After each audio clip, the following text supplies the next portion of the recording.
In the last lecture, we optimized your meta descriptions, and in this lecture, we're moving on to point number 15. You can see we're really flying through them pretty quickly now.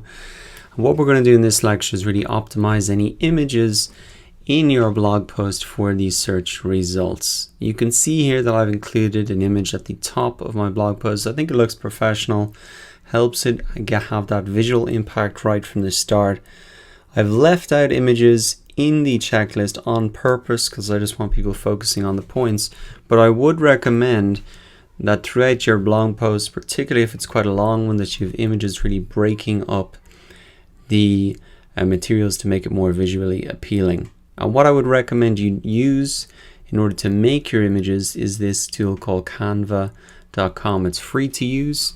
It's an alternative to maybe using stock photos. You can actually create designs and presentations here, and you can see that I've created this one here. So potentially what you can do is come in here, click on create a design. You can come down here, they have the dimensions for a blog title or a blog image here. The great thing about this tool as well is that they have lots of templates that you can just use straight away, and they show up in the sidebar here. So you can really just copy and paste these in.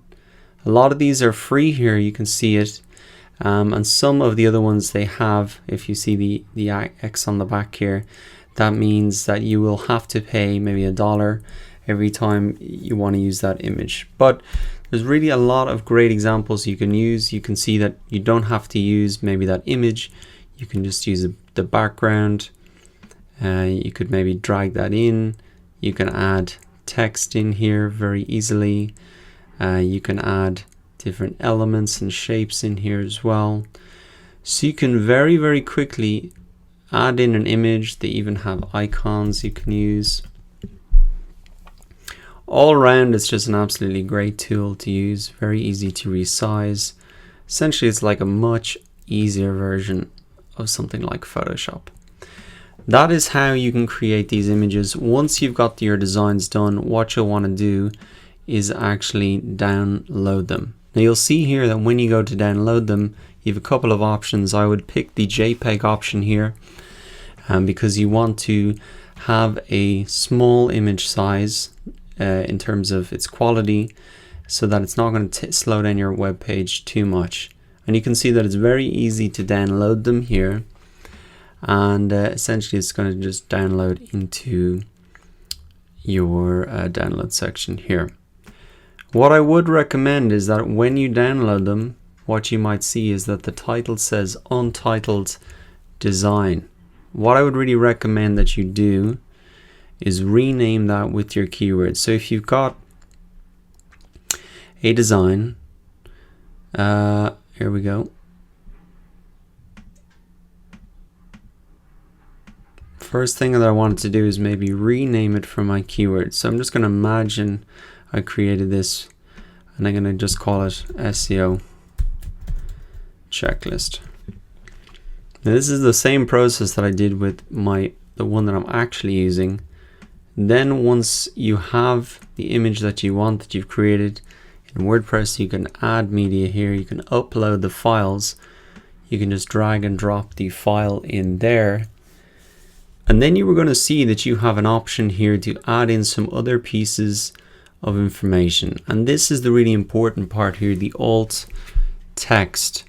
This is really what Google will look at to see what your image is about.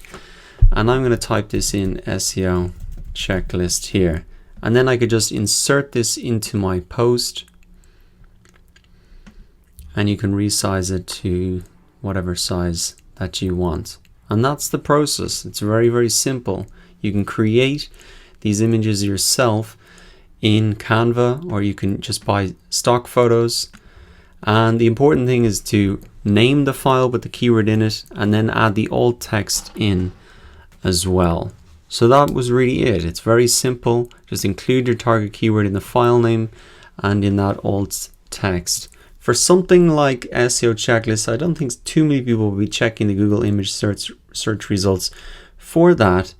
But for any other images that might be relevant, and all your blog posts, is just really best practice to follow these steps. So that was very quick.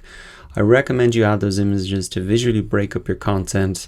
I'm going to wrap it up there, and I'll see you in the next lecture. We're really going to cover a lot of these points and talk about how to actually write the copy and the words on the page for your blog post.